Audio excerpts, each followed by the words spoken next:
What's happening, guys? This is Logan Robinson from Hear the Spear, presented to you by NoleGameday.com. We're here on a wonderful, beautiful, and fantastic Monday afternoon as it is officially fall camp week for the Florida State Seminoles. We are going to jump all into it, offensive, defensive, special teams, all across the board, and get you guys a full preview into Mike Norvell and this 2025 squad going into a big-time, crucial season, not only for the team itself, but for Mike Norvell after the 2024 campaign.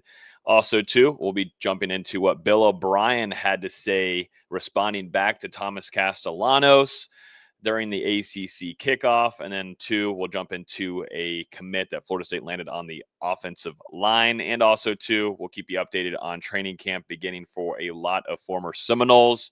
And we'll run through everything that you have in the comments as well. With me this afternoon is Dustin Lewis, our editor-in-chief at NoleGameday. And over to the other side is Austin Veazey, our lead basketball writer, with a new light on his face. How we doing, gentlemen? Football has officially arrived. It's a big week, man. Like you said, the football is going to fly through the air here in about, less than 48 hours for Florida State as they get back on the practice field, try to right all the wrongs from last season and get this 2025 campaign going on the right notes. We'll hear from Mike Norvell and the assistants tomorrow at the media luncheon, and then that'll lead into the first practice on Wednesday. And, yeah, definitely a lot of excitement building around Tallahassee right now. Well, they got a long way to go before they right any of those wrongs. So hopefully they can get off to a good start in fall camp, even if you probably won't be there to watch it. But we're getting closer. We're basically a month out at this point. Yeah, it is kind of crazy to see how quickly time is moving. And I'm sure, we heard from Mike Norvell at ACC kickoff, along with a lot of the guys on the team, and they're ready to hit the field. After the season that they had, also, too, a lot of newcomers, a lot of transfers coming in. We've got a lot to discuss as we go through this fall camp preview. But before we get started with some of the quick hitters, before that, as always, if you're on YouTube right now, smack the like button. If you've got any comments or any kind of topics or questions you guys would like us to go through, definitely once we go into position by position, definitely throw it into the chat, and we'll bring it up here on the screen and go over those. But we got a lot to talk about, so let's go ahead and get this thing started. Let's jump over to Bill O'Brien, one of Austin's favorite coaches, he'll tell you. He had a response to Thomas Castellanos. As we know, this offseason, there's been some chatter. Thomas Castellanos has been definitely a chatty one. In an interview this offseason, he talked about his time at Boston College and Bill O'Brien, and said that there wasn't some things that they agreed on there. And, of course, as we know, lost that starting job. And then also, too, Thomas Castellanos stepped away from playing as well. And now he has a new home in Tallahassee playing as Florida State's new starting quarterback. But Bill O'Brien got his chance to respond at ACC kickoff, saying Tommy can think what he wants. We supported the hell out of Tommy. We coached Tommy. We taught Tommy. I wish him the best. We went with Grayson. We told him the team needs you. Come back and compete and win your job back. It's called LIFE, deal with adversity. He's fine. He's a starting quarterback at Florida State. It worked out well. I wish him the best. It is LIFE. A little sassiness there for Bill O'Brien, huh? This is a quote. Norvell, where are we at, man? I need something like this at media days. I could not believe Bill O'Brien said this. It came off as a cantankerous 6-year-old man waving his fist at a cloud. That's how this came off to me. To me, at least in not counting what Tommy said, a month ago to On3, but if we're talking about just ACC kickoff, Tommy took the high road. He said, hey, that's in the past. I'm moving on. I'm at Florida State. This is what we're doing. And here's Bill O'Brien saying, hey, this is life. You should have grown up a little bit. I can see how they butted heads. I'll just leave it at that. It's a spicy take. Man, you sure wish that Boston College was on the schedule for Florida State in 2025. Fun. That's the first time we've ever said that. Yeah, the only two-way those programs will meet is if they're both in Charlotte for the ACC championship, which, probably seems a little bit unlikely at the start of the preseason. But Bill O'Brien, you're thinking, a guy who's been a veteran coach in college at the NFL level for so long. you're thinking that maybe this guy would take the higher road, like you mentioned that Castellanos did, Austin, at the ACC kickoff. But I mean, Bill O'Brien's never been a guy to take the high road, so I can't say it Never. really surprised me. No, that did not. Nope. But yeah, I do agree with you guys. I wish Boston College was on that schedule. It'd be certainly an entertaining one. I can only imagine just game week and what Thomas Castellanos would be saying, or too Bill O'Brien as well. But yeah, both guys, they went separate paths here, and LIFE, it's life. That's just how it is, I guess, from Bill O'Brien. I'm sure it's really, really fun to play for Bill O'Brien, as we've heard from countless of people that have played for him in the NFL, college. Maybe not the most likable guy. So, but I go back. I that's where I question too Thomas Castellanos' decision making of still staying at Boston College, or whenever that transition of Bill O'Brien coming in, because he had to have known that pro style quarterback kind of play was going to be in his realm moving forward if he was going to be Boston College's starting quarterback. So I think there's some maybe regrets, of course, maybe of staying to Boston College in that situation. And, there was always a big conversation once Bill O'Brien came, if Thomas Castellanos was going to transfer, just because you knew what Bill O'Brien was going to be bringing and the type of quarterback that he wants to have back there in the play style. So, yeah, interested to see how Boston College looks this year. And, of course, Thomas Castellanos as we get closer into fall camp on Wednesday.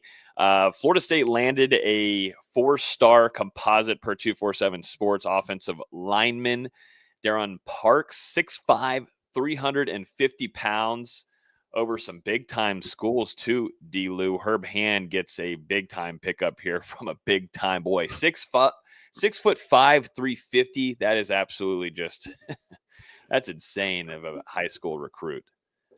Yeah, it was a nice pickup for Florida State, and much needed. We've seen them lose some recruiting battles over the last couple of weeks, especially at key positions. You're thinking about offensive tackle, defensive end. Obviously, don't have one still committed in Tribe 26 at this time, and then recently lost a commitment from 4-star running back Amari Thomas, and don't have anyone committed there in the 2026 class as well. So, I mean, Florida State, they needed to generate a little bit of momentum on the recruiting trail, and they got that in the form of 4-star offensive lineman Darren Parks, who, like Logan said, chose FSU over Ohio State and Auburn. So a couple of big programs for Florida State to beat out in this recruitment. And big Parks NIL was big NIL competitors. Parks was in Tallahassee for his official visit June 13th to 15th, took some other official visits as well. And this is a guy who the Seminoles have been targeting for quite some time. He originally got his offer from Florida State back in 2023.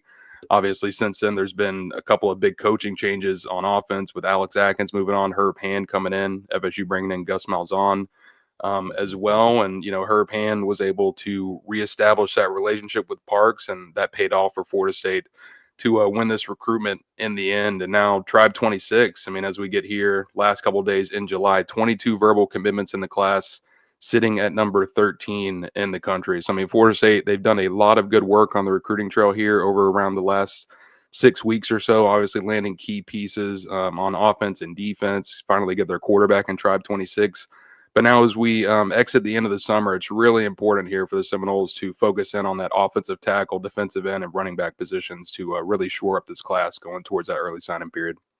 Yep. Continue to load up those trenches, man. Trenches. Real quick, let's go through some quick hitters too with training camp beginning. I know it's training camp because I've been out there since last week. I think it's showing on my nose. The camera really shows it now, but it is stifling hot. It was a record-breaking 100 degrees in Tampa yesterday, and I think today was even hotter. I mean, it is absolutely ridiculous, but it's football. It's football, and I'll take that any day of the week, no matter what. But training camp has begun for a lot of guys. There's some moving pieces happening all across the board. Some of these guys trying to make some teams. Let's start off here with Renardo Green. As we know, had a solid season in his rookie year for the 49ers. He's been sidelined dealing with a hamstring injury there. So something to monitor as they go into the season. They do feel optimistic that he is going to be fine. Hopefully during some of these preseason games, just trying to make sure things are safe with him. Don't want to hurt that. I don't think he ever dealt with a hamstring injury at FSU. I think it was just dealing with other things, if I'm correct. I don't think he ever dealt with one. Can't remember, at least, not in the last 2 years of his career. I mean, this was a guy who was on the field basically all the time for Florida State. And even last year in San Francisco, I mean, he appeared in all 17 games during that rookie season, made 7 starts as well. So, I mean, you just got to hope Bernardo can get back from that hamstring injury. It seems like that's something that's a pretty common injury for guys early on in training camp as they work themselves back into football shape. Kyle Shanahan already ruled Renardo out for that first preseason game. They're targeting his return for the week they play the Las Vegas Raiders on Saturday, August 16th. So it sounds like he's got a little bit of recovery to go, but hopefully he gets back into the swing of things and he's able to once again capitalize on this 2025 campaign, keep building out that professional career. If anybody's been keeping up with the Terry McLaurin Washington Commanders contract drama, as we know, Terry McLaurin back at camp, not participating, but in order to make some moves on the roster to make some room for him coming in. Sadly, a former Seminole got a hit from that, and that was Fentrell Cypress going into his rookie season, getting an opportunity. He got an opportunity with the Commanders. Interested to see what ends up happening there for him. Also, too, I got some quotes here from Josh Allen, who's felt very strongly about Keon Coleman going into his second training camp with the Buffalo Bills. They're expecting a lot out of Keon Coleman. There was some times last year where he had some flashes, but also too had some inconsistencies, and building that chemistry with Josh Allen has been very important. But he was talking with the NFL Network saying when the ball's in the air, it's his a lot of the time. And he continued to just stress how much of an importance it would be for him and Keon Coleman to get it clicking there, because on air, Josh Allen is one of the best, if not like last year, was the best at the position. So it's been good to see Keon Coleman. Seems like kind of out of all of the, he was all around all the trending stuff and going viral for all this stuff. It's been pretty quiet offseason, I would say, for him, and really intrigued to see how things look for him with the Bills, because that is a team that is going to always be a force and fighting for, the playoffs and going into a potential Super Bowl run. Yeah, it was an up and down rookie campaign for Keon. And I mean, we even heard him a couple months ago say, just to quote him, that shit was trash. So, he feels like he's got a long way to go. And, I obviously think that's good for him so early on in his career to still have that drive to get better. So it sounds like he's taken everything and done it the right way this offseason. And, like you talked about with Josh Allen, what Keon's done has already impressed his teammates. And we'll see if he's able to be a little bit more consistent in year 2, because he did make some big plays last year. They were just kind of few and far in between. So now if he can put those together more consistently, we're going to see Keon Coleman begin to rise up in the NFL. I thought he was starting to find his groove last year, but he had like a wrist or a hand injury like midway through the season. And after that, he just never found his groove again. And, hopefully it gets a little easier for him this year. It usually is for players going on their second year. But when you got Josh Allen, I think everything's just a little bit easier anyways. That certainly helps you. Yeah, he's a guy that he's not going to break out and he's not going to beat you with speed. He gets physical at the line too. So I'm sure dealing with injury with his hands does not help at all. Definitely in that factor. And when it's one-on-one balls too, I mean, it's all contact. So I'm sure that limited him quite a bit. But then too, I want to note on my guy in the black and gold, Jalen Ramsey seemed to have a great start to the training camp. Is he having a great start, or is Aaron Rodgers having a bad start? That's the thing. I knew that was coming. That's what I was. Iron sharpens iron. Iron sharpens iron. That's all I got to say. We'll see. But Jalen Ramsey, this is an FSU show here. Shout out Jalen Ramsey, looking good in black and gold, swagged out, making plays. I was just reading up some stuff on the Steelers beat, but they've been very impressed with him, and has been good with the media after kind of some turmoil going on there in Miami. Seems like it's been a good reset for him, and interested to see how things look going into the rest of this training camp. And two, I just got a quote here from the Cardinals general manager, because I think everybody's kind of just wondering what's going on with Trey Benson. The James Conner has been their starting running back and has been a really nice piece for them. He was previously with the Steelers. He's a guy that runs hard and for the most part can try to stay healthy. And it's been tough for Trey Benson to get in get as many reps in his rookie season. But now the general manager, Monty Ossenfort, said, keep your eyes on Trey Benson during his training camp press conference.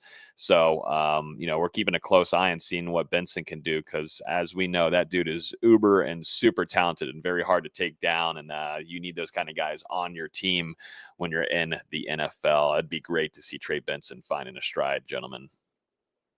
Yeah, so much athleticism, so much speed. I mean, a physical runner.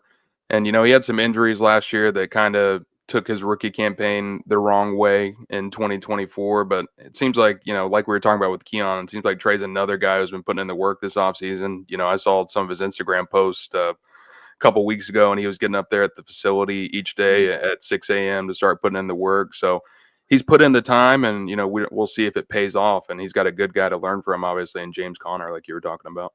Mm-hmm. Yeah.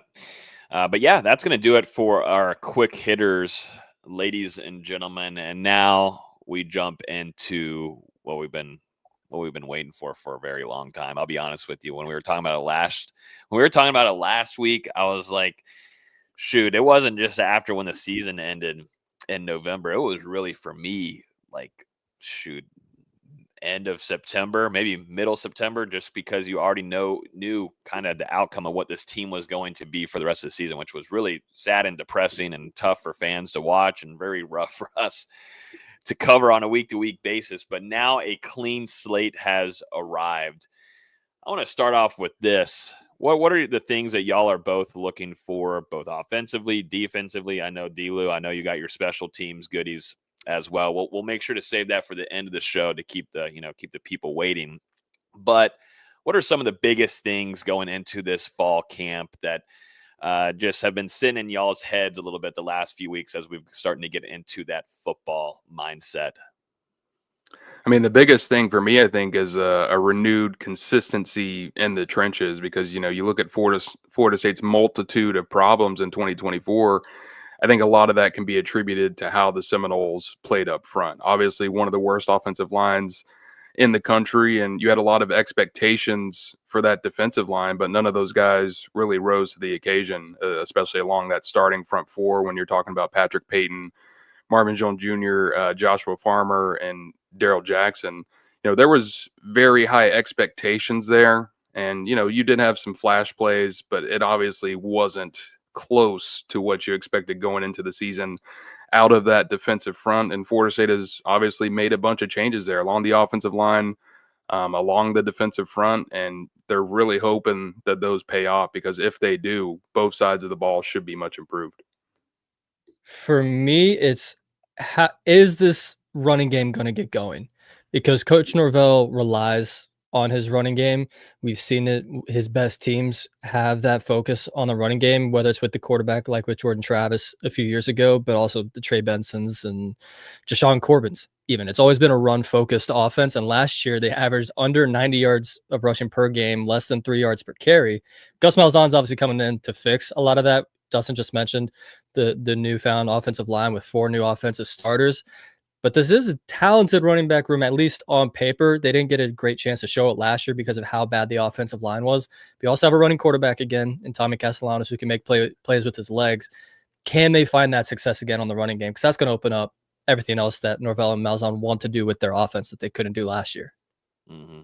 I think there's a handful of them, and we can just continue going on this. I think, to me, is the edge rush situation, because that was an absolute disaster last season with Patrick Payton and Marvin Jones Jr. I mean, it just wasn't there. It was kind of silent. I sometimes had to ask you guys in the press box if Patrick Payton was on the field or if Marvin Jones Jr. was hurt or if he had played. No, it's just there was just no kind of presence or kind of effect of pressure coming from the outside. I just got to see really what James Williams is all about. If he's going to play, he's going to be your projected starting edge guy. Who else is going to step up on the outside? Jason Jenkins from Tennessee was hurt. We'll dive a lot more deeper into this, but Jason Jenkins is someone that the staff felt very highly on and was actually expecting quite a bit from him. That he gets hurt, gets set back there during the spring. There's some optimism that he's going to be hopefully ready to roll, hopefully in some regard, in fall camp, and hopefully be prepared to go for you at the beginning of the season. But that's not fully there yet. That's something I'm evaluating. But I think that the pass rush from the outside, because there is going to be some guys on this upcoming season on this roster that are going to have to step up. Some with not a whole ton of experience. There will be some guys with the college playing experience, but not maybe of this caliber of level. That's just, I know it's kind of what you were talking about there, D-Lou, with the trenches, and I got to go to the outside there. That's one that's on the top of my mind of things to watch going into this fall camp. It's a major question mark. I mean, that's for sure. James Williams, if he becomes that every down threat rather than just the elite pass rusher that he's shown in limited snaps so far, I mean, that changes things immensely for Florida State. And then obviously Jason Jenkins, like you said, if he's able to get back into the lineup, we'll see how that rehab continues to come along during fall camp. But a guy I think could really change the way we look at Florida State's edge rushing situation in 2025 is Amari Williams, making that switch over from tight end. I mean, still a young guy, but there's a ton of athleticism there. He's put on some good weight this offseason. I mean, that's a guy who's probably going to be in there getting a lot of reps at Jack this season for Florida State. Then, Diamante Diggs kind of brings that high floor, low ceiling type coming over from Coastal Carolina. He's got a ton of veteran experience. So there are certainly some options in that room, both, older guys and younger guys who I think could have an impact for FSU. Number one overall, though, just as a team overall, is going to be leadership, which was lost last season. And that was sort of expected with how many guys you lost last year with some of your vets that have been around that program for so long and guys that stuck with the program and tried to make that run and make that college football playoff. You lost a lot of that leadership. But that's something that I'm very intrigued to see on who those players are going to be. We're going to hear early about it. We heard from some of the guys at ACC kickoff saying that's been a big importance. And you have Thomas Castellanos who has been very verbal about it and very hands-on, and the guy that's going to be chirping at practices and such. But if he can show it on the field and earn that respect, it goes a long ways. But accountability has got to be brought back into this program, or this team will not perform well. And we've seen that before. You had a lot of guys last year that weren't leaders, and that's something that I hope Mike Norvell and the staff hopefully did a good job of in the transfer portal, because they did not do a good job of that as well. And they relied on a lot of those guys to try to step up and do that for them, and that just wasn't the case. And that's something that has to be fixed for this team in order for them to be successful, because we've seen in years past, we saw it during the Willie Taggart days for sure, in the early parts of Mike Norvell, guys that aren't holding guys accountable on the field, off the field, in practices. This team does not do well at all on Saturdays, and it's got to be player-led. And I'm very interested to see who those guys are going to step up. Who is it? I mean, we're going to talk about a lot of them on here. Who are going to be those guys that are your leaders going into this season? I want to see that. I want to see vocal guys. I want to see Daryl Jackson step up. He's talked about it. He said he's had to become a leader now. I want to see how that works, because it can't just be on the field and such and making plays on Saturdays. It needs to start now. It needs to start day one. Definitely once pads come on, he needs to set the tone of how this defense plays ball. And if it's not him, who else? Who is it going to be? And very intrigued to see what happens as we begin on Wednesday. Afternoon? Morning. Wednesday morning. Anything else from you guys on some storylines? I mean, there's one for every position room, really. Yeah. Yeah. I mean, but yeah, that one's got to be a big one going into this season. Mike Norvell's now in a CEO role. This is going to be the first time for him as a head coach, not doing play calling duties. That's something to monitor as well. Interested to see. I mean, we don't get to see those practices, but it's going to be very telling too when we get on and Saturday how that looks, how his operation works, how these practices work. Yes, they were trying to fine tune a few things during the spring, but now it's all go from here. And in a few weeks, I mean, Florida State's going to be preparing for the Crimson Tide and Kalen DeBoer's Alabama. All right, let's jump into the offense to begin this preview. We'll start off with the quarterbacks. We've talked a lot about him just because he's been one that has been talkative this entire offseason, but it's Thomas Castellanos. That is your starting quarterback coming into the season. Now Gus Malzahn as your offensive coordinator. It seems like it's a match made. We'll see if it's heaven, but it's a match made there. They have ties going back to whenever Gus Malzahn was recruiting him Now you could go all the way fast forward, and Gus Malzahn is Florida State's offensive coordinator, which is still kind of crazy for me to say. And then Thomas Castellanos is your starting guy now with Brock Glenn, too, behind him, who's put on 10 pounds, added on some size, and expected probably Kevin Sperry, a guy that was talked about heavily in the spring. That is your quarterback room going into this upcoming season, gentlemen. Yeah, and at least from my point of view, I kind of see it as a high ceiling, low floor type of quarterback room, just because you're obviously banking on Tommy Castellanos bouncing back after that 2024 season, particularly on the ground. I think, like I said last episode, the best balance for Florida State is finding what he did with his legs in 2023 and combining that with the improvements we saw in the arm in 2024. But this also relies on Tommy Castellanos, a guy who, as we all know, is a smaller stature quarterback, staying healthy and still being able to be dynamic as a dual threat as we get into the latter stages of the season. I mean, you have to think those final 5 games for Florida State are absolutely brutal. So him staying healthy and then also getting back to himself and an offense that should play more to his strengths with Gus Malzahn coming into Florida State, like Logan said, I think that's going to be big for the Seminoles.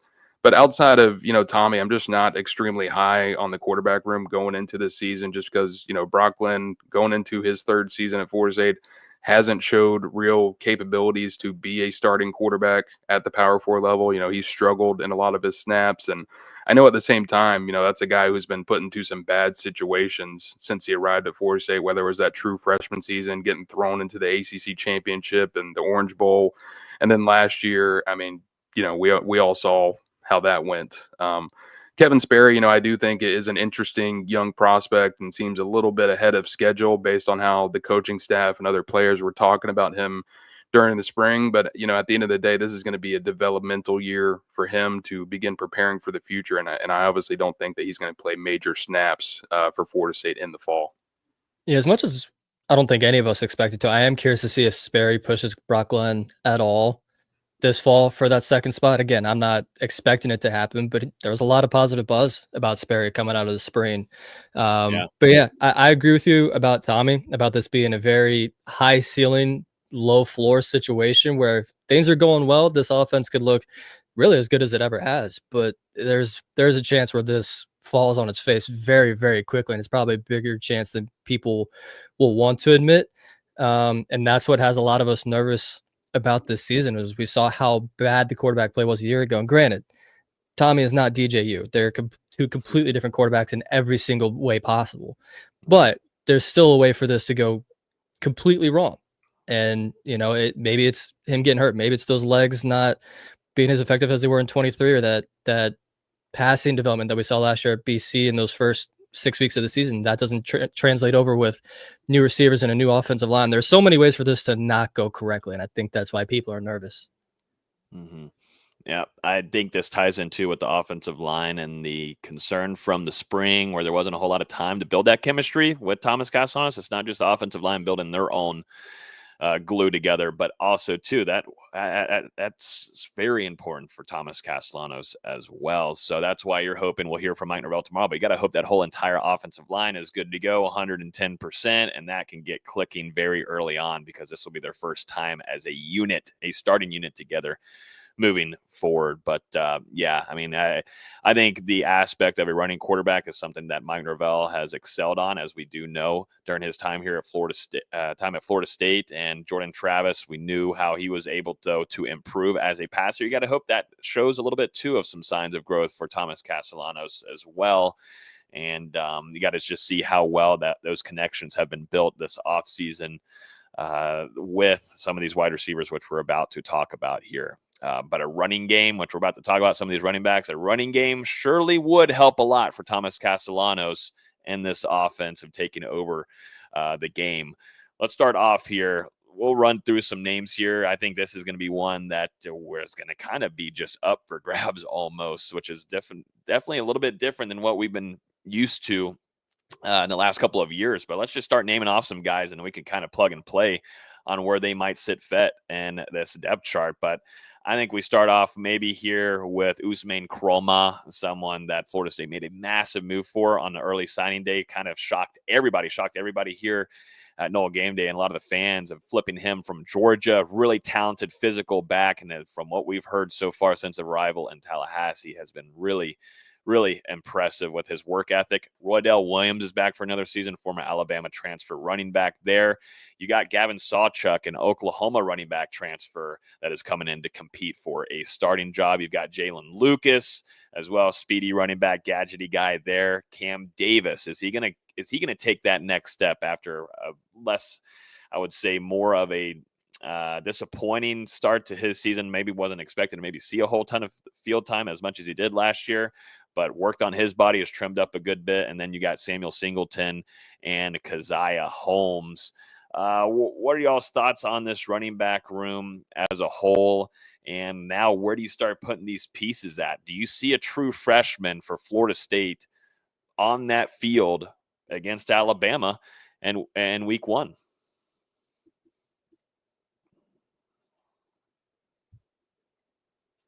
Good job being muted, Dustin. Oh, yeah. Well, awesome. Hey, look, it's your turn. Visa, you get to take it on now. I have no idea how this running back room is going to shake out, because you could argue on paper this is the most talented room on the roster. They didn't get a chance to show it last year, as I mentioned earlier. I think Roydell will get the first carry against Alabama, but I don't know if he'll get the most carries. Okay. I think it's going to be one of these, whoever's got the hot hand, they're going to try and feed the most. And there really just is so much talent in this room. I mean, you mentioned it. Like, a guy we love is Sam Singleton, and he's probably the 6th running back on this roster.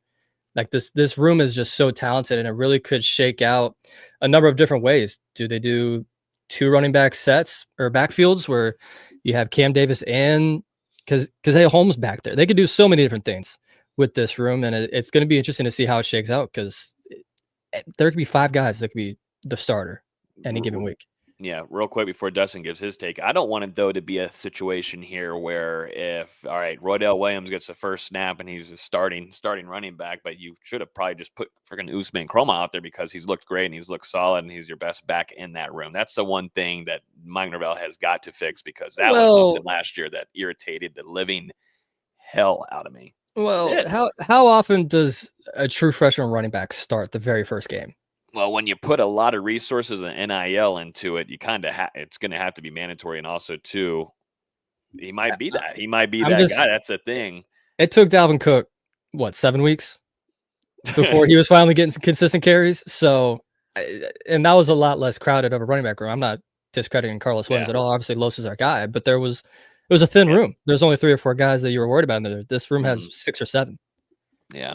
And Roydell's one that I question a lot going into the season. I'm not sold on his play. Oh, I'm not either. It works well. I know we agree on that front. But go ahead, D-Lou. Yeah, I mean, I definitely think it's feasible for Chroma to be your starter by the end of the season, but I don't think that's necessarily going to be the case in game 1. I think Mike Norvell would probably start off with his veterans. But I mean, like Austin was saying, I just have no idea how to feel about this running back room. I mean, there's so many bodies in here, a lot of guys with different body types, and we're just going to have to see how this thing shakes out during fall camp. Obviously, Florida State probably expecting Roydell Williams to play a large role in that room. You know, they were high on him last year before that injury kept him out for the majority of the season. Same thing with Jalen Lucas. I mean, we thought this was a guy who could bring big play ability to Florida State. We didn't quite get to see that after, he went down with a season-ending injury in just the second game. Both of those guys are back, healthy, went through all spring practice. Jalen Lucas, in particular, was a guy that we heard some very good things about from Mike Norvell and some of the other coaches. Feels like his speed, his explosiveness could be something they utilize, not just at running back, but at different spots along the offense.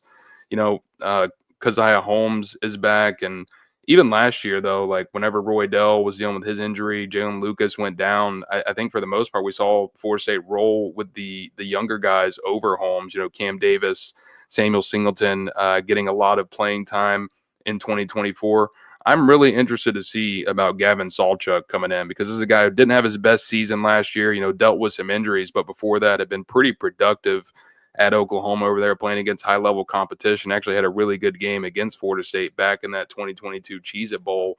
He's explosive. He's a physical runner. He's up to 209 pounds going into fall camp. That'll be an interesting one to watch to see as he gets into the mix. And then obviously the one that everyone is thinking about is Chroma. And, Logan obviously talking about how much Florida State invested into that recruitment to flip him away from Georgia. I mean, this is one of the biggest recruiting wins of the Mike Norvell era to get this guy on campus. He's extremely talented, but he wasn't here for the spring. He got in a little bit late, so he's probably still picking up that playbook, adjusting to the college life.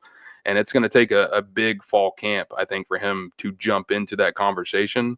But it's certainly not implausible considering how talented this guy was coming out of the prep level. And I think it goes to show the staff made that massive move. Maybe they weren't fully comfortable and felt good about that running back room because that was someone that we did not have on any kind of chart of someone to keep an eye on whenever Florida State was going through its early signing day. They feel something. I think it was a message sent that, hey, we're going after a guy here that has some extreme talent that can jump early into the rotation. We'll see what kind of fall camp he has. I wish we were there for it. I know there's a question here from Spartan Knoll asking, did they change the media access or was it the coordinators who asked Mike to change? Gus Malzahn. That's about it. That's about all you need to do. He's during his past coaching places. He pretty much locks it down there for you on the media side of things. But not expecting, sadly, to be out there and do all that, but we'll try to get you guys as much scoop as possible. Let's jump over to the wide receiver room. Why don't we? Someone that has been getting a lot of praise and juice from a lot of his teammates, also to this coaching staff and just things that we're hearing behind the scenes. Let's start off here with USC wide receiver transfer Deuce Robinson. This guy has been putting in a lot of work, guy that just works on his craft. Not a whole lot of chirping stuff going on in social media and whatever. This guy supposedly has been working a lot behind the scenes, and which has been great to hear, of course, because Florida State is going to look for a true wide receiver one, and Deuce Robinson is expected to be that guy. But then there's a lot of expectations, a lot of pressure on the shoulders here of Squirrel White, someone that can be a deep threat for Thomas Castellanos, the Tennessee wide receiver. He's had some big games in the SEC. He is a guy that has that track speed capability, and that's something that Florida State does need there in that wide receiver room to be that deep threat. If you think about it, Florida State really hasn't had someone of that kind of capabilities, I would say, until like going back to maybe Pokey Wilson, whenever Jordan Travis, that was his go-to guy on those routes going deep. On those fade routes. But that's Squirrel White. And then you've got a true freshman who I notched up here early in my wide receiver room, Javon Boggs, someone that was mostly talked about, a guy that broke out as a true freshman who had a great high school career as well. You've got Elijah Moore, LaWayne McCoy, Camden Fryer, BJ Gibson, Mekhi Danzy, Gavin Blackwell, the UNC wide receiver transfer, Tariq Mallory, and Tayshawn Gelsey is another freshman. Y'all's thoughts on this wide receiver room and how this is going to look in this fall camp for Thomas Castellanos? I'm a little concerned about the wide receivers. That's just because you don't really have a ton of experience there. I mean, obviously you're relying on Squirrel White and Deuce Robinson to be what they were at their previous stops. White, like you said, he's got a ton of speed, great athlete, and was close to setting some reception records over there at Tennessee. And then Deuce Robinson, brings in that size that you just simply can't teach. Don't let his speed rating on College Football 26 fool you. He's definitely faster than that in real life. So, those guys are going to be two big threats for Florida State. But, we did see some departures from this room, during that spring transfer portal window. Obviously, guys like Hakeem Williams, Jaylen Brown moved on, and that kind of left you lacking in experience there. You go from those guys at the top of the room, and obviously Florida State went and added Gavin Blackwell, the UNC transfer, who means a veteran at the college level, but honestly just hasn't really produced at a high level over the years. And I don't know how much I expect that to change, now that he's only been in Tallahassee for a couple months. But the ceiling of this room really relies on these younger guys stepping up. A guy like LaWayne McCoy going into his second year with the program, a guy like Elijah Moore, who, we didn't see a ton of playing time out of last year in 2024. If he realizes that potential and becomes a member of this rotation at wide receiver for Florida State, that definitely gives you a more optimistic picture going into that second half of the 2025 season. Obviously, Javon Boggs has come in and had a really strong start to his career. We'll see if that translates into game action. And then I'm looking at some of these other guys, BJ Gibson, Mekhi Danzy, obviously two dual sport athletes who were playing their respective other sports this offseason. They're now fully back with the football team. And, BJ got out there and did some very good things in 2024 and some of that limited action. And then Mekhi Danzy, as we all know, lit it up on the track, set some school records.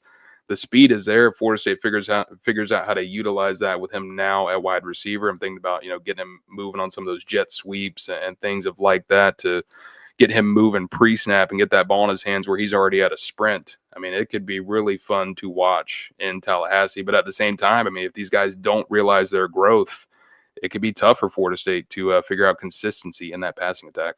Mm-hmm. Yeah, I don't think I was on the podcast when Gavin Blackwell first committed. With like 400 careers. Yeah, and things happen. But like with 400 career receiving yards, he elevated the room's total production by 15%. That's how inexperienced this room is. There's just not a lot of it.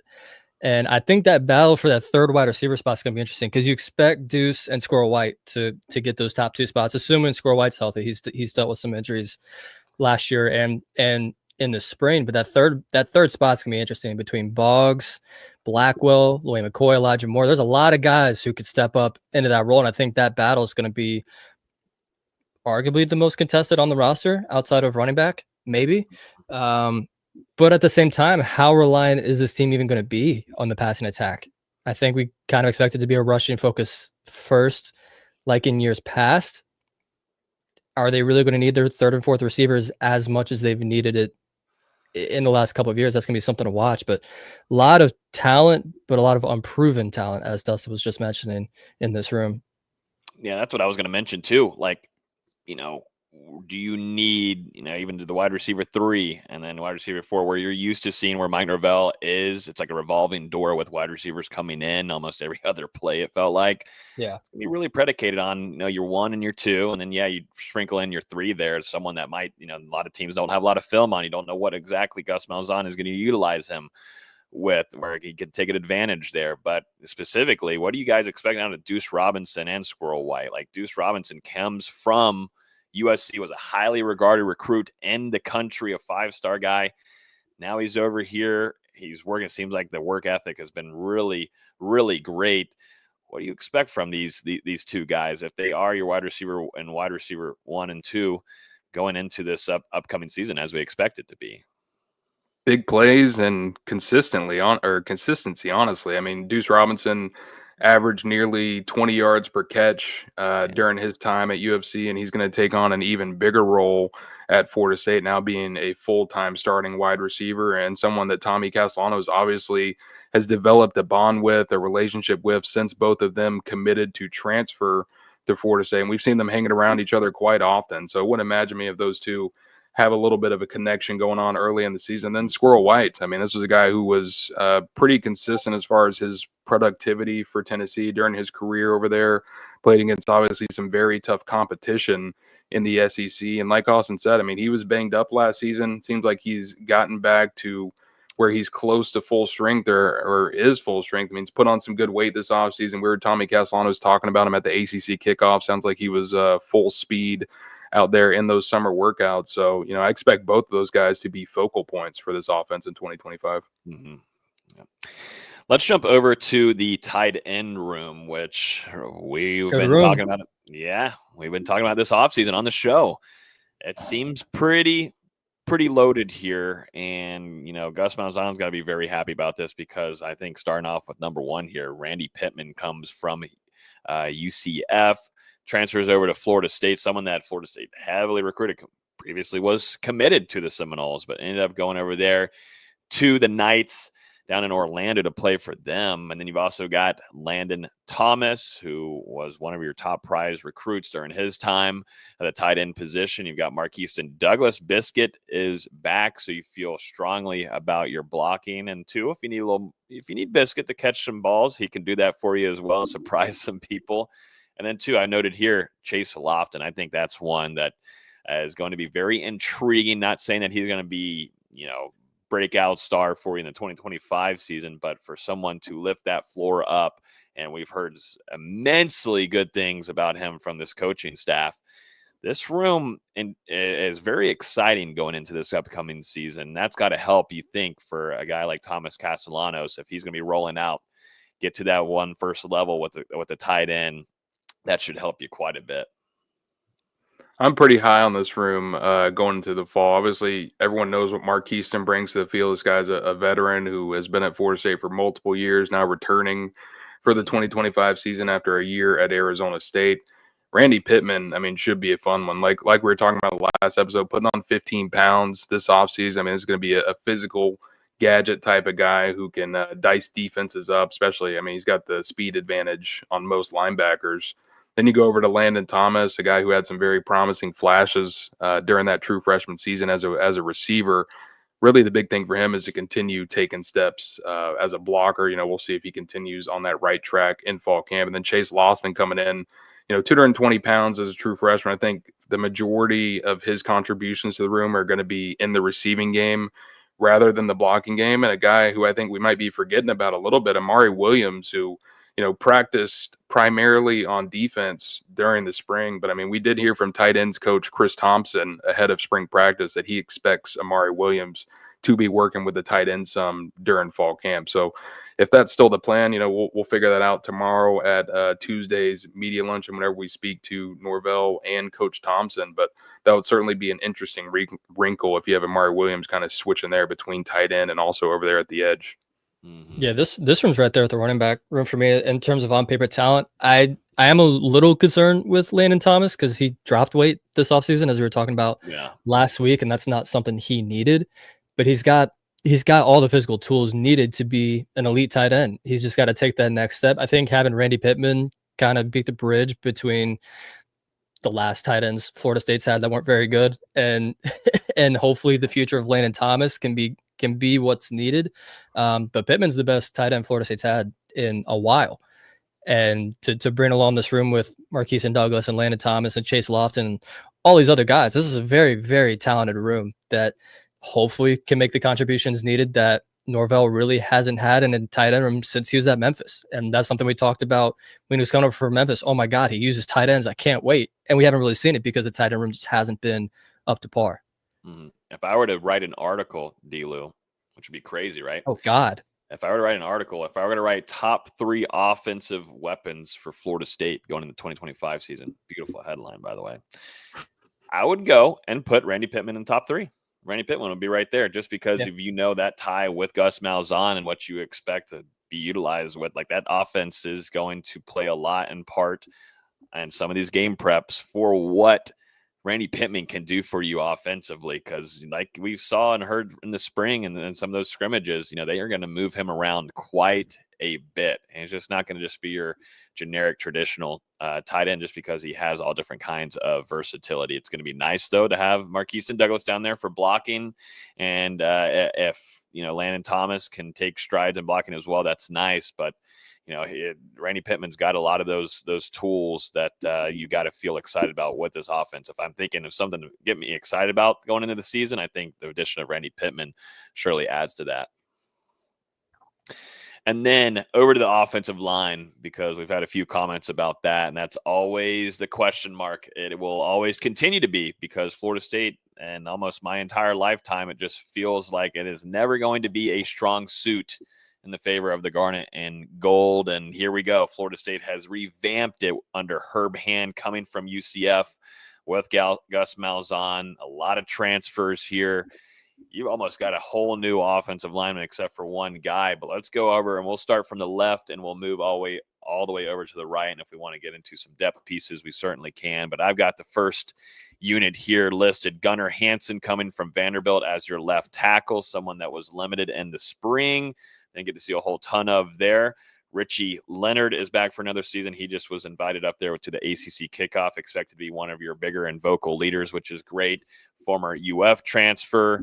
You've got Luke Pettibon, who is one of my top transfers I selected, coming from Wake Forest, someone that was really, really, I would say, consistent at the ACC level and what he was able to do there. Also, too, has earned his stripes and being a leader for Florida State, which is great. And then 2, Adrian Medley coming from UCF with the ties with Gus. And then also 2, Micah Pettis, who was limited in this spring, coming from Ole Miss, big-time offensive lineman. Some things you got to watch out, though, for some penalties and some inconsistencies. But physical nature, he will be there for you, and he will play on Saturdays. But thoughts on this room, gentlemen? I mean, a lot of this relies, as we saw last year, if you're going to have success on a football team, you got to have a good offensive line.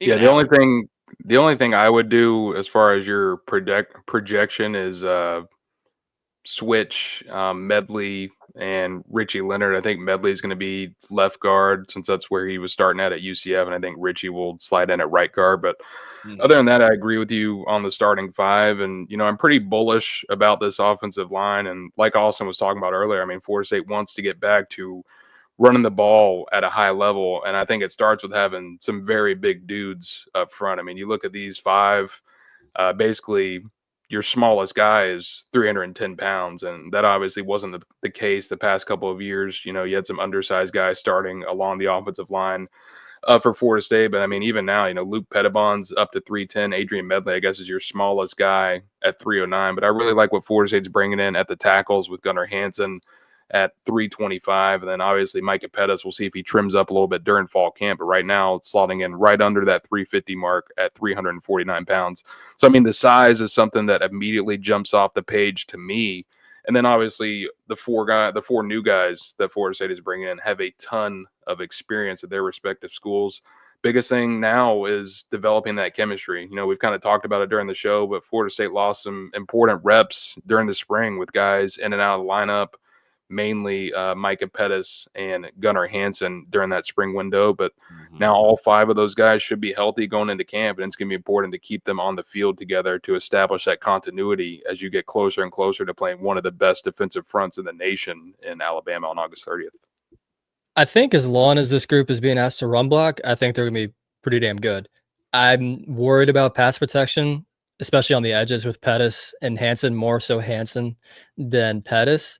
There's some things, especially against speed rushers last year, that they really, really struggled with. And granted, everyone struggled with Dylan Stewart at South Carolina last year, but Gunnar Hansen really had some issues against South Carolina last year, and you don't want those guys getting teed off against from pass rush defenses.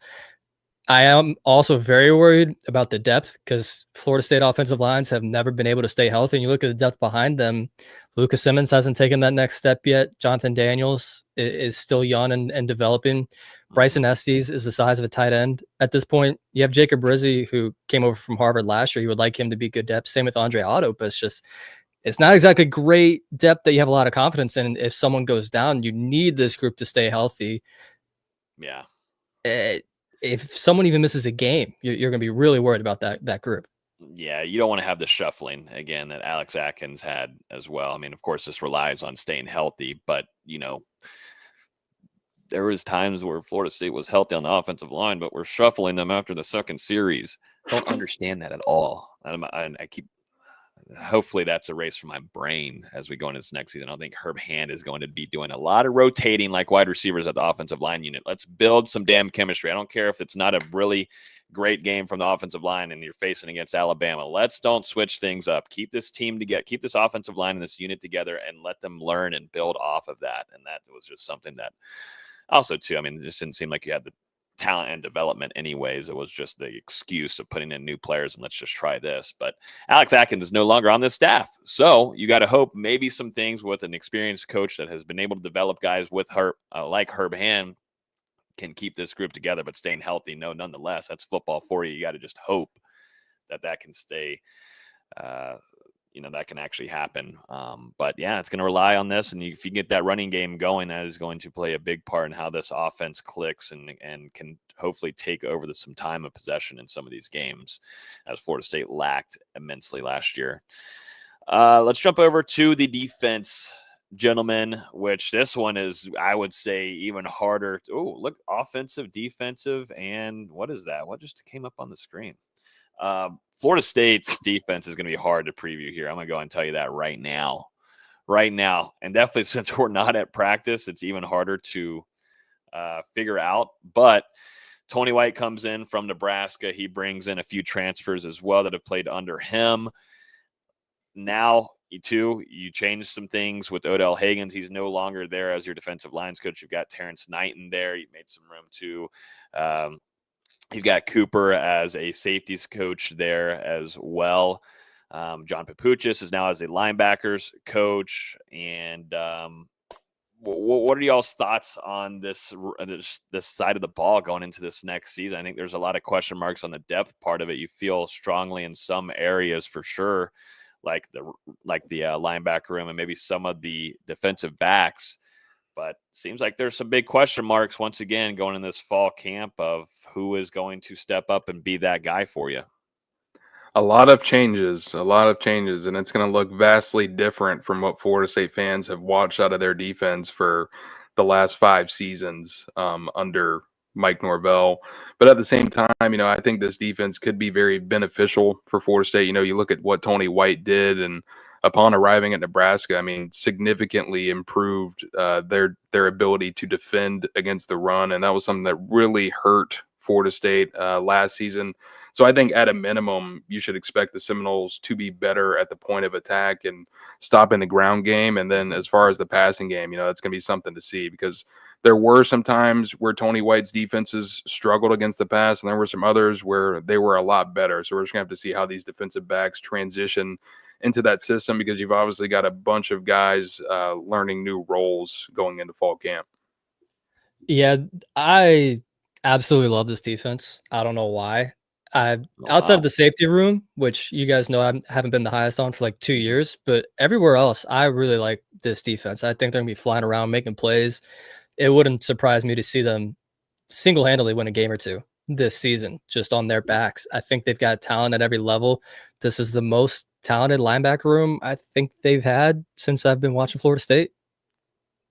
Maybe outside of the national championship team. Like, this is a talented room. I love this linebacker room. I think they're gonna be flying all over, making plays, causing havoc, making turnovers. I really love this defense outside the safeties, but we can get to that later. I think Darrell Jackson. No, not at all. I think Darrell Jackson's got something to prove after the way last season started, and he kind of came along there at season's end, but he made a point of it, ACC kickoff, to say, hey, I want to come out from day one and show why I'm one of the best defensive tackles in this country. I think Jeremiah Wilson was exactly what this defense needed. They needed an experienced corner out there. He's the perfect guy to have. I really like a lot of this defense. I think they're going to catch some people off guard. Okay, well, let's jump into it then. Let's start off with the defensive line. And I try to, I was going in there and I was going to try to put over edge rusher, and I usually have DL and DN, but it's kind of going to be all over the place. Let's just be honest here with what Tony White's going to do in this scheme. But Terrence Knighton's defensive line looks like Darrell Jackson here. You're just talking about VZ, KJ Sampson, Daniel Lyons, Kevin MF and Wynn. You've got James Williams coming from Nebraska with Tony White, Amari Williams, who we've talked about earlier in this show, Jaden Jones and the Desir twins, along with 2 Jesse Harold, Tylon Lee, Jamori Flagg, and Tylen Coleman. But y'all's thoughts on this room, man, because it feels pretty thin outside of what you got with your starting unit. Maybe you're up to your 3 personnel.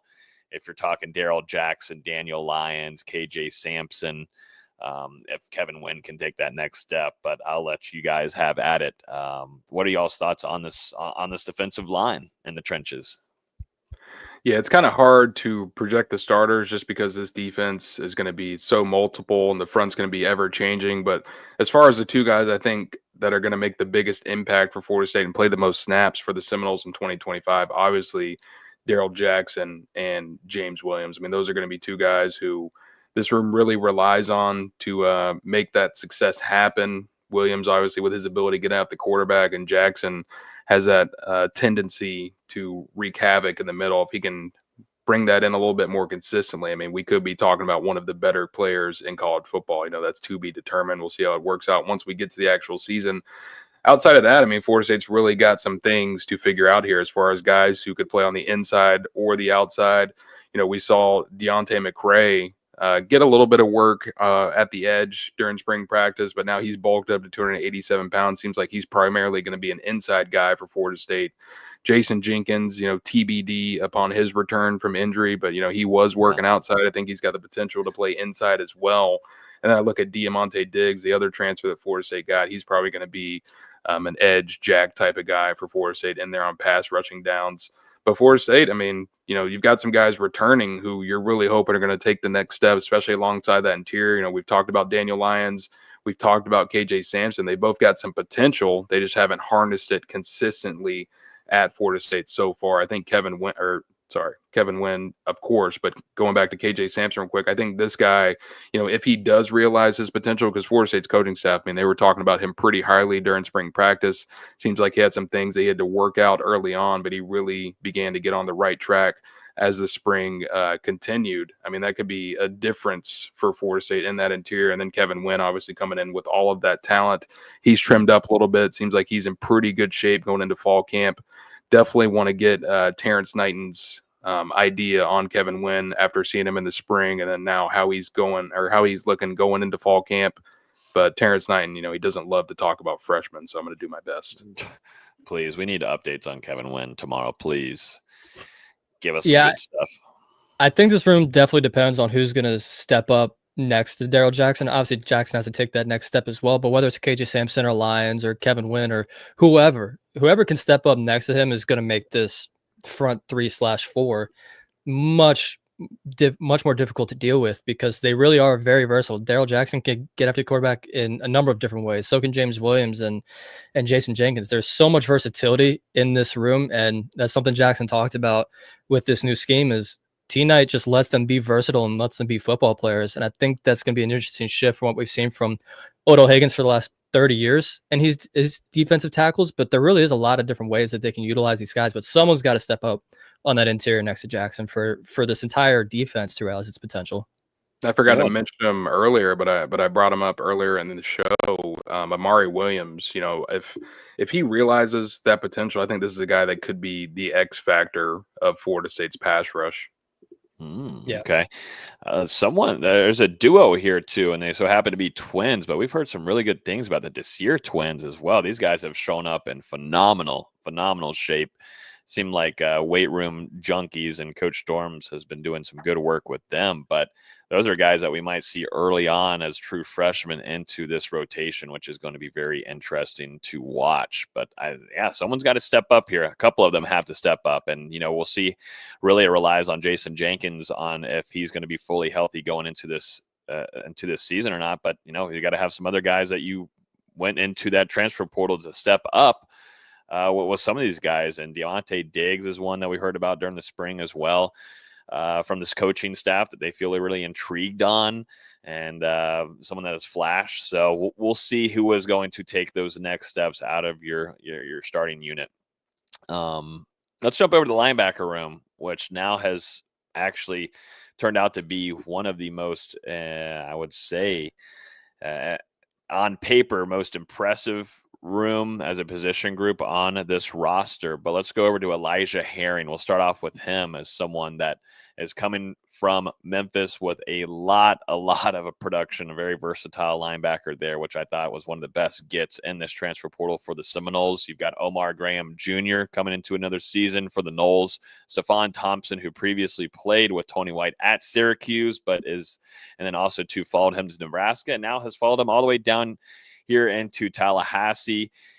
Blake Nicholson is still on this team, hopefully to make strides as well. You got Juice Cryer, who was someone that was a breakout star, one of the goods that if you were to go back to last season, he was one of those goods on your paper you listed down. You got Caleb Avale, a UNC transfer linebacker who wasn't fully healthy, dealt with an injury in the spring.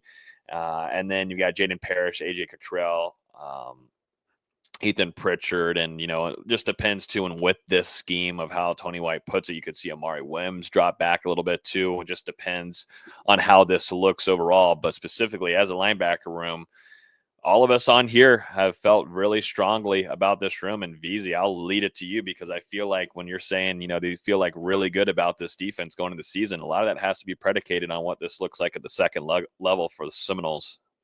Yeah, I think you have 4 guys that you feel really good about going into the season with Elijah Herring, Stephon Thompson, Juice Cryer, and Omar Graham, who took a massive step last season. There wasn't a lot of positives to take away from last season, but Juice Cryer's development as well as Omar Graham's, I think, were 2 of the biggest positives to take away from that. You have those 4 guys, and if someone like Blake Nicholson can also take that next step as a guy that can drop back in coverage and run with these faster tight ends and running backs, this is a great room. And Stephon Thompson obviously has that experience in Tony White's defense, being with him at Syracuse and Nebraska, can bring up the younger guys around him. He's got to stay healthy, obviously, for him, just to make the impact that he wants to make. But at worst, he's going to be able to bring up everybody around him. It's been a long time since we've been able to go into a season saying, hey, I feel really good about 4 Florida State linebackers and potentially 5 if Blake Nicholson can take that next step. Yeah, I agree with Austin. I mean, obviously, a lot of talent, a lot of experience in this room, and it should probably be from top to bottom one of the better position groups on the roster. I don't think that's too crazy to say. I mean, like Austin said, you've got proven guys with Stephon Thompson, Elijah Herring, Omar Graham Jr. Started off the 2024 season pretty badly, but by the end of it was arguably one of the most improved players on FSU's roster. Justin Cryer took some big steps. Blake Nicholson, still has some way to go to realize that potential at linebacker. But we all remember this was a blue chip guy, kind of coming out of high school, and he has shown some of that strength and some of that athleticism in flashes. And if he puts it better or puts it more consistently together, that'll be a good thing for Florida State. And then, I want to see how Caleb Lavallee is coming back off that injury in the spring, and if he's able to go in fall camp. Then you've got some good young prospects in this room. Probably not going to play a lot in 2025, but I'm keeping my eye on Jaden Parrish and Ethan Pritchard going into the future. Mm-hmm. It would be nice to get this linebacker room rolling, man, and help stop the run. Stop the run, man. And that's what you're hopefully going to see with this Tony White defense. But there's got to be some strides made. And I think the pickup of Elijah Herring, I'm very, very excited about him and the way that he plays. Just put on some film with him. I mean, he puts up some good stat lines. And, Omar Graham Jr., man, the way that he was able to make those strides at the end of the season and end up being one of your top players of the season, and I was a 2-10 team, is what it is. You got to take some positive out of some of the players that took strides and learned from things, and that's someone that does that did that very well. But looking at those guys, along with Juice Cryer coming back from a rough injury, but he's one that you just want on the field because he is a vocal guy and is good with accountability and is good with the communication part of things. And you definitely want that at your second level helping you out there. So yeah, this room is as a unit that you should be pretty excited for. Let's go over to the safety room. We're going to go all around the defensive back room, but let's go over to safeties. VZ's a little worried about this room, ladies and gentlemen. I mean, we've seen some comments too throughout this offseason. A lot of people really disappointed in Shyheim Brown's play. I don't blame you one bit whatsoever. It looked like there was some lagging around, some lack in wanting to be out there on the field, it felt like at times, and not making tackles. And it was a complete 180 from when we first saw Shyheim Brown out there in the garnet and gold. Can he flip it back and go back to having those expectations of him being one of your top players on the defensive side of the ball? We'll see. But you got Earl Little Jr., who was someone that you thought highly of going into last season, just wasn't not saying that he had a bad season, but just things weren't going as maybe he had a bad season. I'll say it. Yeah, it wasn't great. Wasn't great. Wasn't beautiful. But yeah, Earl Little Jr., former Alabama transfer. Seems like he's going to be early in this rotation, if not a starter for you going into this upcoming season, just because of how the things that we've heard during the spring and him being up there and representing Florida State up in the ACC kickoff. But we've heard he's very physical, and he's someone that's been a vocal leader for you, which is great. KJ Kirkland, that's D-Lou's guy there at the safety position. Conrad Hussey, another one. If you match that over there, maybe with Shyheim Brown and Earl Little Jr., just some poor play, some bad decision making there. Also, some penalties. Got to get better there. And one that we were honestly contemplating if he was going to be one of those guys that we're going to be with the attrition going into the transfer portal if he was going to stick around with this roster. But he's going to be playing for the Seminoles this upcoming season. You got Ashlyn Barker, who was someone that jumped into that rotation last year and had some decent production for you when you needed him. Safety room, VZ, why don't you lead us into there? Got to add my guy Edwin Joseph in there as well. Add him in there. Okay. Well, so that's where I'm going to start. Is our Earl Little and Edwin Joseph, are they safeties or are they nickelbacks? I think they're going to be like, nickely. They're going to be, I mean, they're going to be everywhere. Thanks. They're going to be very nickely, I would say. Not a word. I when I was doing my projections, I had them in the slot as the nickel guy, or maybe just a roamer, or whatever you want to classify them as. But if we're just looking at the safety rooms, or the safety room as Shyheim, KJ, Conrad Hussey, Ashton Barker, it's not inspiring a lot of confidence out of me. Granted, part of it was the massive step back that both Shyheim and Conrad Hussey took last year. I mean, they were shells of what they were the season before. Mm-hmm. Hussey's got to improve his ball skills because he was put out of position too many times last year by chasing the ball and was either a step behind or late or whatever. Shyheim Brown is best as a box safety, and I think he was asked to do a little more coverage last year, and there was just so many coverage busts last year from everybody that it definitely didn't help him. Kirkland's got to take that next step. I think he was also a step slow last year, but I think he's just a slower safety in general. But we were asking a coverage guy to be a touch slower. That's not exactly what you want. Mm-hmm. If there's going to be concern about me for this defense, it is the safety room. And I said it going into last year, and you guys like, oh no, the safety room is great. And they were awful last year, arguably the worst room on the defense. So they've got to really bounce back into form this year, and hopefully having some improved front seven play will help that. Well, we said that because, I mean, Shyheim Brown, we weren't expecting him to have that major fall off. Conrad Hussey had a really promising freshman season as well, and you felt good with KJ Kirkland too. Like, there was things there, at least for we thought it was strong, at least for your starting guys, but did not expect for, Hussey to have that fall off there, and just, more mental and maturity things that he had to work on as well. And you had God, I forgot his name, Devontae Brown. We're like, oh yeah, he's an experienced guy going back to free safety. Should be fine. No, don't put Devontae Brown on me. I never said that. You guys were saying he could be solid. I was like, I don't see it. I never said that. That was not me. I did not say anything about Devontae Brown. I forgot that he.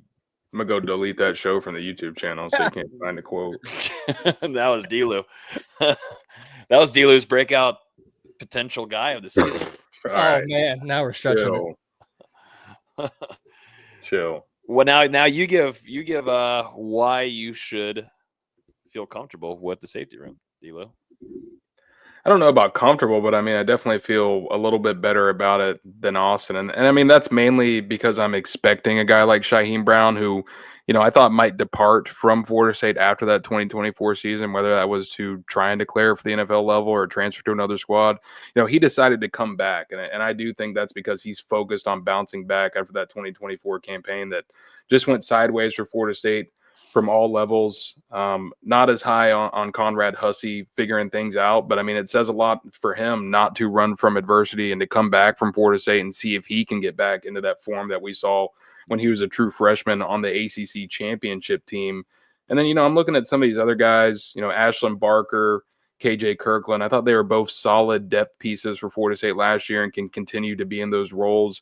It really, the safety room, the potential of it, and, if they're going to be much better than 2024, it really comes down to Earl Little Jr. and Edwin Joseph for me. Like we talked about Little Jr., I mean, he wasn't good for Florida State last year, and, we thought he would probably be the starting nickel coming out of fall camp. That didn't happen. Kevin Knowles got the nod. We saw Little Jr. move from nickel to safety during the middle of the season. That was when he started to figure things out a little bit.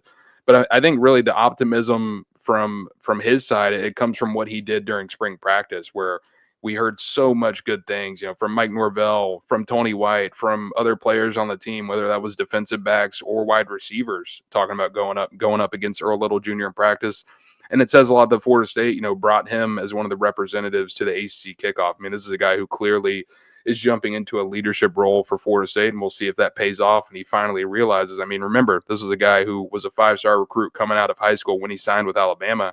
The talent is there. He just got to realize it. And then Edwin Joseph, I mean, man, he brought that energy last season, brought some big plays to Florida State's defense and special teams unit in 2024. And I think with more playing time, this is a guy who could really blossom and be a surprise player for Florida State in 2025.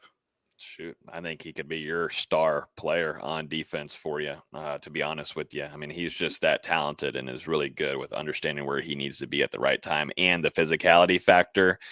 he should have seen a lot more playing time earlier on last season, along with probably a handful of other people. But let's jump over to the cornerback position. Jeremiah Wilson was a big-time grab, and these guys on here are very excited about that pickup there. Jabril Rawls, you got, of course, I think it's going to be all over the place, but you've got Jabril Rawls, you've got Quindarius Jones, Charles Lester, Shamar Arnu, who supposedly had one of the best spring camps that you can have as a true freshman cornerback. We heard a lot of good things about him. Ricky Knight and Kai Bates. Who's your starting? We're going to do this because why not? Who's your starting cornerback room going into week 1? Why not? Let's go and just get there and do it. Who is it going to be? This is arguably the biggest question mark on the roster. Is who's that second corner across from Jeremiah Wilson? I think we all expected it. I would say a year ago we would have all expected it to be Quindarius Jones, and he started last season solid, but he fell off. Granted, bad front seven, bad team, hard to really blame. Just a corner, but you like the length, you like the speed. He's just got to put it all together. I think it's going to be Jabril Rawls, though. I think he took enough steps in spring to get that number 2 corner slot across from Jeremiah Wilson. And I will say, if they didn't get Jeremiah Wilson in the transfer portal, I'd have some concerns about this room. But with Wilson in there, I'm not nearly as concerned. Yeah, I felt that same way. Yeah, I think Jabril Rawls made those necessary strides during the spring, and he was someone that made some steps with his body as well. But I mean, going into his 3rd year at Florida State, it seems like things are settling down a little bit, and this transition to Tony White's defense is working out for Jabril so far. So yeah, it's not going to surprise me if Jeremiah Wilson and Jabril Rawls open up preseason camp as Florida State starting cornerbacks. But I still expect a guy like Quindarius Jones to play a lot. And then outside of that, I mean, it really just comes down to which one of these young guys is going to rise up. I mean, you've obviously got Charles Lester there. Ricky Knight can kind of bounce between that cornerback and safety room, TBD, where he slides in yet. Kai Bates had some promising moments for Florida State in practice last season. Jamari Howard, a blue chip recruit coming out of high school, missed the entirety of that true freshman season with a leg injury. And then, like you said, Logan, Shamar Arnu, I mean, jumped onto the scene when he arrived at Florida State earlier this winter and, made a name for himself during spring practice. So, I mean, like we've talked about throughout the offseason, maybe not a ton of experience. And, as you mentioned, Austin, Florida State landing Jeremiah Wilson, a veteran who has played under Tony White and during his 3 years at the college level has exclusively gained his experience in 3-3-5 defense, including 2 years with Tony White at Syracuse. That's going to be big for Florida State there to have that type of veteran as the rest of these young guys try to rise up and realize their respective potentials. It's going to be a really important fall camp for Charles Lester. I mean, he was one of your top prize recruits whenever he was coming through his recruiting class. And, it seems like he has a potential and could, he's going to have to compete for that 2 deep, if he's right there with Quindarius Jones, but then right on your tail as this young kid with Shamar Arnu. And, if it is Jabril Rawls and then Jeremiah Wilson as Charles Lester, your 3rd or 4th in there, you got to see Quindarius Jones take a better stride than what he supposedly did in the spring. And because you'd like the physical attributes that Quindarius brings, but just seems like there were some things where things weren't going really his way during this last camp in the spring. So interested to see, where Ricky Knight slots in and where they're going to utilize him the most, because he's a kind of versatile kind of defensive back that you feel good about. And that's the defense, gentlemen. We went through the offense. We've gone through the defense. Let's finish it off here real quick with the special teams. This is Dustin's favorite part of our camp previews, but let's jump over to kicker because it's actually a very important special teams preview because it is a whole new unit. You have a kicker now with Jake Weinberg. Ryan Fitzgerald was previously your guy for a very long time, but now you've got a young kicker with a leg, man. We've been seeing some highlights that he's been putting up there and some videos. That man, I think, just hit like a 70-yarder the other day on the field. So he has a leg. Florida State always seems to find guys with a leg. But Ryan Fitzgerald was really consistent for you there. Once you got things figured out, he was the guy that was the only one putting points on the board for you if Mike Norvell allowed him to kick the ball. And then over to the punter position. Mac Chiamento. He is now your punter from not down under. He is from somewhere else, but He's from somewhere else. He is from somewhere else, not from Australia. Now, to be honest with you, I mean, these were some rough losses, man, at the kicker position. Tough losses, and now it's on the shoulders of these two guys. What are y'all's thoughts on this before we get into kickoff return and punt return? He's from Daytona Beach, by the way. I looked. I don't want to disrespect him by just saying he's from somewhere. We're all from somewhere, right? I'm from Tallahassee. Yeah, hopefully Weinberg can step in and be the next great Florida State kicker, because there's been a lot of great ones over the last few years. Hopefully. We'll see if I don't think anyone's expecting football good. Well, I'm also saying, like, no one's expecting Chimento to be Mastromano, because Mastromano was arguably the best punter in college football last year. But, as we saw last year, sometimes punters can be important because sometimes the offense stinks and you need to pin the defense back. Mm-hmm. And I mean, as we know, the kicking game can very well swing wins and losses. And Florida State, they've had two very reliable guys manning those positions. I mean, since Mike Norvell arrived in Tallahassee, this is the first time that Mike Norvell's had to replace his starting kicker and starting punter since he arrived at Florida State. Now, I will say, at least for Mac, he's going into his fourth year with the program. So he's been here for a while. He's worked alongside Alex Mastromano in practice. The coaching staff is already familiar with what he brings to the table. And then Jake Weinberg, got a really good redshirt year a season ago where, he was able to learn behind Ryan. We saw some good accuracy and leg strength from him in practice. And, like you mentioned, Logan, making some kicks out there on social media this offseason. So he brings a big leg to the table. And, I think, once again, you're going to have a kicker who can probably make it from that 60-yard mark, just like Ryan Fitzgerald could. Mm-hmm. And then going over to kickoff return and punt return, what do y'all want to have back there at kickoff return? Because this is always just a guessing game a little bit, and depending on who Mike Norvell wants to put back there. But I think you, of course, want to bring in Samuel Singleton again, as he recorded a touchdown for you last year, but then also, too, who else with some speed? I mean, you got a guy like Mekhi Danzy who you could see maybe get some potential opportunities there. I would love to see that, to get his stride going, because he is one of the fastest in college football. And then, too, Jalen Lucas potentially, just way he can shift and move around, and he's got the vision of a running back. So interested to see what y'all would like to have there at kickoff return. Then punt return, you had Logan McCoy last year. I don't think I want to have that again. We'll see if Florida State wants to give that another opportunity, another run at it. I'd rather see some other guys get some opportunities, but what are y'all's thoughts on what you do at kickoff return and punt return?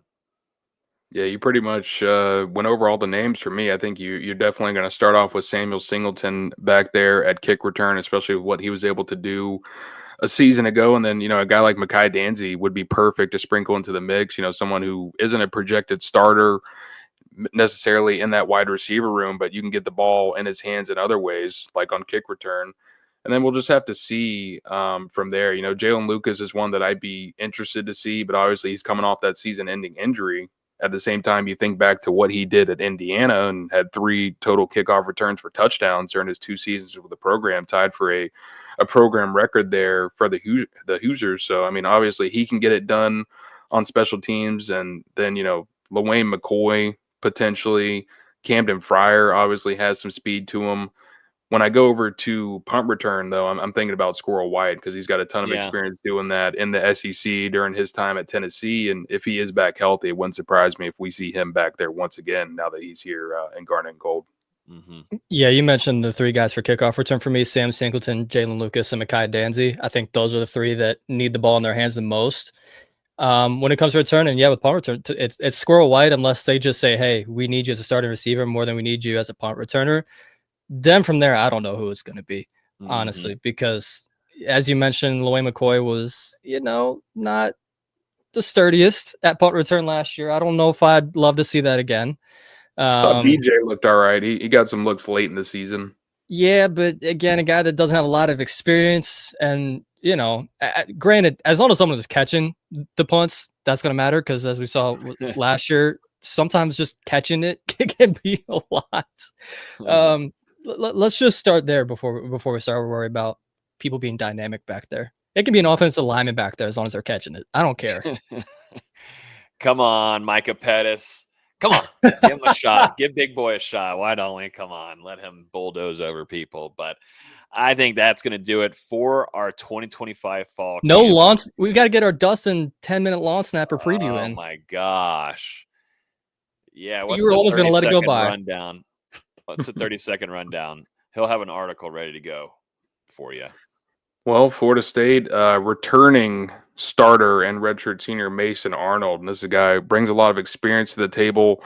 Was a key piece in that starting kicker and starting punter rotation last season, providing some consistency to Ryan Fitzgerald and Alex Mastermano. And, you know, you look at this guy, obviously a veteran going into his redshirt senior season, actually began his career at Ohio State where he was able to snap in a playoff game. So you've got some big game experience there from your starting long snapper. Outside of that, I mean, you got to like the depth in the rest of the room. Redshirt sophomore Peyton Naylor going into his third year at Florida State. He's been here. He's been able to learn from Mason Arnold and James Rosenberry during his time at Florida State. And the Seminoles have a promising prospect. I mean, coming into this long snapper room, Alex Noko, one of the top long snappers in the 2025 class. Florida State actually able to flip him from Clemson a couple of months ago. So, I mean, not only what you have in that starting lineup, but in the years to come, this long snapper room going to be a force to be reckoned with in Tallahassee. Wow. I'm just glad Mason Arnold's ready for some big games. Maybe a postseason run here for Florida State. You never know. He's going to be ready for Alabama. He should be the one chirping. He's ready for Alabama. So, yeah, some good experience there all across the board from your long snapper group. But that's going to wrap up our fall camp. We make sure to go in everywhere as possible. And we went through offense, defense, special teams. The guys hit the field on Wednesday. D-Lou and Tommy will be in attendance for the media luncheon tomorrow. Going to hear from Mike Norvell at his presser, and then to get some scoop from a handful of the coaching staff members. Hopefully, too, D-Lou will be there with Terrence Knighton. Hopefully, we got to get some scoop on Kevin Wynn. Honestly, we need that because this defensive line, man, there's some question marks of who is going to step up. So maybe D-Lou, when we're back here on the show, will give us a rundown on maybe some guys that we are expecting to see.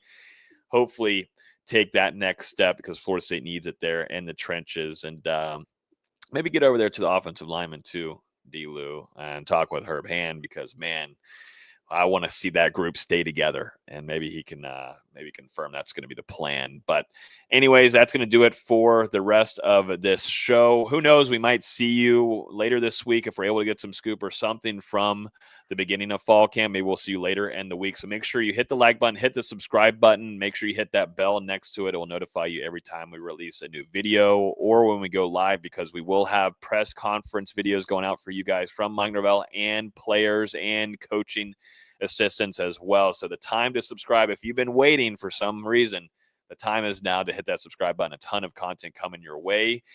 And with that being said, we will see you soon. Not saying next week because you never know, but we will see you soon here on YouTube. Peace.